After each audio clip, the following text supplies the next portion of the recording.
കേട്ടാ എന്തുകൊണ്ടായിരിക്കും വിദ്യാർത്ഥികൾക്കിടയിൽ തുടർച്ചയായിട്ട് ഇങ്ങനെ അതിക്രമങ്ങൾ വർദ്ധിച്ചു വരുന്നത്? ഇപ്പൊ തന്നെ മിഹിറിന്റെ കേസ് എന്തായിരിക്കും ഇങ്ങനെ? ഇതിനെക്കുറിച്ച് നമ്മൾ ഓൾറെഡി ഒരു ടോപ്പിക്ക് ചെയ്തിട്ടുള്ളതായിരുന്നു. ഓക്കെ. ഉം. ഈ കുട്ടികൾക്കിടയിൽ അതിക്രമങ്ങൾ വർദ്ധിച്ചു വരുന്നതായിട്ട്. ഉം. ഇവിടുത്തെ കേസ്, ഇവിടെ മിഹിറിന്റെ കേസ് എന്ന് പറഞ്ഞാൽ എറണാകുളം ഗ്ലോബൽ സ്കൂളിൽ ഒരു കുട്ടി ആത്മഹത്യ ചെയ്യുണ്ടായി. റാഗിങ്ങിനെ തുടർന്നാണ് ആത്മഹത്യ ചെയ്തത്. ഉം. ഓക്കെ. അപ്പം ഇവിടെ കുറെ കുട്ടി കുറ്റവാളികളാണ് അതിനുള്ള കാരണം. അവർക്ക് പരമാവധി ശിക്ഷ തന്നെ കൊടുക്കണം. അതായത് ഒരു മാതൃകാപരമായിട്ട് ശിക്ഷ കൊടുക്കണം എന്നാണ് എൻ്റെ ഒരു അഭിപ്രായം. എങ്കിൽ മാത്രമേ ഇനി ഇത് ആവർത്തിക്കാതിരിക്കുള്ളൂ. അപ്പം ജസ്റ്റ് എന്തെങ്കിലും കൗൺസിലിംഗ് കൊടുത്ത് വിടുക അങ്ങനെയൊക്കെയാണെന്നുണ്ടെങ്കിൽ അത് അവർക്കും അറിയാം. കാരണം ഇവിടെ കാപ്പ ചുമത്തി എത്രയോ കൊലപാതകങ്ങൾ ചെയ്ത ആളുകൾ റിമാൻഡിൽ ഇറങ്ങുന്നു, അല്ലെങ്കിൽ സോറി ജാമ്യത്തിൽ ഇറങ്ങുന്നു, ഇവിടെ വീണ്ടും കൊല ചെയ്യുന്നു, അകത്ത് പോകുന്നു, വീണ്ടും ജാമ്യത്തിൽ ഇറങ്ങുന്നു. അത് ഇവർക്കറിയാം. അപ്പം അങ്ങനെയാണെന്നുണ്ടെങ്കിൽ മൈനറായിട്ടുള്ള നമുക്ക് എന്തും ചെയ്യാമെന്നുള്ളൊരു ധാരണ അവർക്കുണ്ട്. ഓക്കെ. അപ്പം അവിടെ എന്ന് പറയുമ്പോൾ നീതിപീഠം അവർക്ക് പരമാവധി ശിക്ഷ കൊടുക്കുക എന്നുള്ളതാണ്. ഇവിടെ മൈനർ എന്നുള്ള ആ ഒരു ഇത് മൈനറായിട്ടുള്ള ആളുകൾ ചെയ്യുന്ന കാര്യങ്ങളാണോ ഇപ്പോൾ അവർ ചെയ്തിരിക്കുന്നത്? നിറത്തിന്റെ പേരിൽ കളിയാക്കുക. അത് നമ്മുടെ സാക്ഷര കേരളത്തിലാണെന്നുള്ളവർ നമ്മളത് ഓർക്കണം. നിറത്തിന്റെ പേരിൽ, വർണ്ണത്തിന്റെ പേരിൽ ഒരു കുട്ടിയെ കളിയാക്കുക, അതുപോലെ ക്ലോസറ്റില്, അതായത് എന്താ പറയാ, കക്കൂസില് അത് ആ ഒരു സീറ്റ് നക്കിക്കുക, തല മുക്കി ഫ്ലഷ് അടിക്കുക എന്നൊക്കെ പറയുന്നത് നമ്മളുടെ കേരളത്തിലാണ്. നമ്മൾ ലജ്ജിക്കേണ്ടുന്ന കാര്യം തന്നെയാണ്. അത് എന്തുകൊണ്ടാണ് അങ്ങനെ സംഭവിക്കുന്നത്?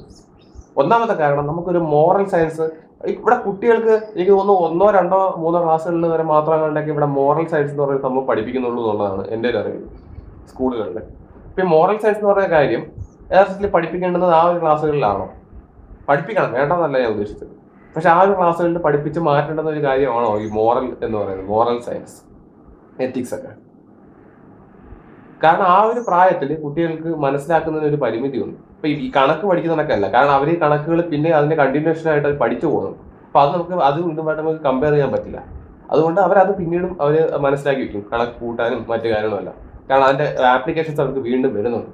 പക്ഷേ എത്തിക്സും ഈ മോറൽ അതാണക്കല്ല. ഇവർ ഈ മോറൽ സയൻസ് എന്ന് പറയുമ്പോൾ വളരെ ചെറിയ ക്ലാസ്സിൽ പഠിപ്പിച്ച് അത് അവർ എന്തൊക്കെയോ പഠിപ്പിക്കുന്നു, ട്യൂഷൻ ടീച്ചർ പഠിപ്പിക്കുന്നു, വീട്ടുകാർ പഠിപ്പിക്കുന്നു, ടീച്ചേഴ്സ് പഠിപ്പിക്കുന്നത് അവിടെ വെച്ച് എക്സാം എഴുതി കഴിയുന്ന ഒരു കാര്യമാണ്. പക്ഷെ അത് അങ്ങനെയല്ല മോറൽ സയൻസ് പഠിപ്പിക്കുന്നത്. ഇപ്പൊ നമ്മൾ പറയും വിദ്യാഭ്യാസം ഉണ്ടെങ്കിൽ വിവരം ഉണ്ടോ, അല്ലെങ്കിൽ വിവേകം ഉണ്ടെന്ന് പറയും. അത് ഏത് അർത്ഥത്തിലാണെന്ന് എനിക്ക് മനസ്സിലാവുന്നില്ല. കാരണം ഇവിടെ ബിടെക് പഠിക്കുന്ന ആളുകളോ അല്ലെന്നുണ്ടെങ്കിൽ വേറെ ആർട്സിലോ ഒന്നും, ഞാൻ ഇത് ഓൾറെഡി നമ്മൾ പറഞ്ഞിട്ടുള്ള കാര്യമാണ്, ഇവിടെ ഒന്നും നമ്മൾ മോറൽ സയൻസ് പഠിപ്പിക്കുന്നതായിട്ട് എൻ്റെ അറിവിലില്ല. എന്തൊക്കെ ചെയ്യാം, എന്ത് ചെയ്തുകൂടാ, എങ്ങനെ സിമ്പതി അല്ലെങ്കിൽ എമ്പതറ്റിക്കലായിട്ട് പെരുമാറാം, മറ്റൊരാളുടെ സാഹചര്യം അല്ലെങ്കിൽ അവരുടെ അവസ്ഥയിൽ നിന്ന് എങ്ങനെ ചിന്തിക്കാം എന്നുള്ള രീതിയിലുള്ള ക്ലാസ്സുകളൊക്കെ കൊടുക്കുന്നതായിട്ട് എൻ്റെ അറിവിലില്ല. അപ്പൊ അത് നമ്മളുടെ എന്താ പറയാ, വിദ്യാഭ്യാസ സമ്പ്രദായത്തിലുള്ള ഒരു പ്രശ്നമാണ്. ഓക്കെ. അത് കൊണ്ടുവരണം. അതായത് ഇപ്പൊ എല്ലാ ക്ലാസ്സുകളിലും മോറൽ സയൻസ് വേണമെന്നല്ല ഞാൻ പറയുന്നത്.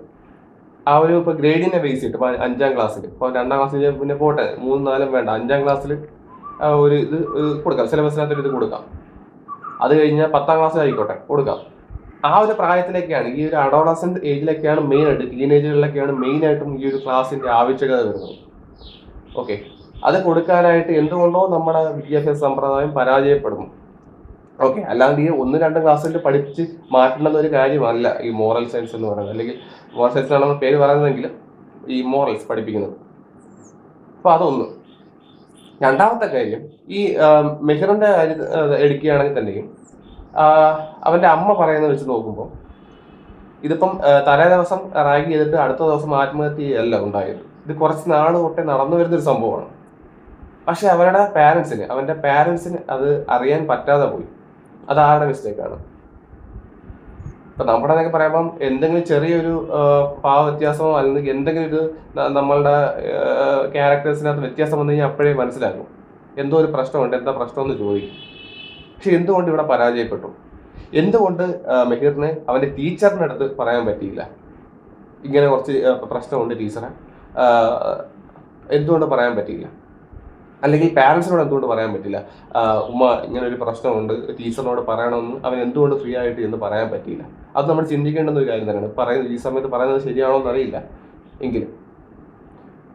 അപ്പൊ ഞാൻ പറയുന്നത് ഇത്രയാണ്. ഒന്നാമത് നമ്മളുടെ കുട്ടികളെ നമ്മൾ ചേർത്ത് നിർത്തണം എന്നുള്ളതാണ്. ഒരു ഫ്രണ്ട്സിനെ പോലെ പെരുമാറണമെന്ന് ഞാൻ പറയുന്നില്ല. ബട്ട് സ്റ്റിൽ ഞാൻ പറയുകയാണ്, അവർക്ക് ഓപ്പൺ ആയിട്ട് കാര്യങ്ങൾ നമ്മളോടൊപ്പം ഒന്ന് പറയാനായിട്ടുള്ള ആ ഒരു ഗ്യാപ്പ് നമ്മൾ കൊടുക്കണം. മേ ബി അവൻ അങ്ങനെ പറഞ്ഞായിരുന്നെങ്കിൽ ഇപ്പോഴും അവന് ജീവിച്ചിരിക്കാമായിരുന്നു. ഓക്കെ, അല്ല ഉമ്മയോട് അല്ലെങ്കിൽ വാപ്പയോട് ഒന്ന് പറഞ്ഞായിരുന്നുണ്ടെങ്കിൽ. അപ്പം അത് ടീച്ചറോട് അറിയിച്ചതിന് ശേഷം ടീച്ചർ അതിനുള്ള നടപടി എടുത്തേനെ.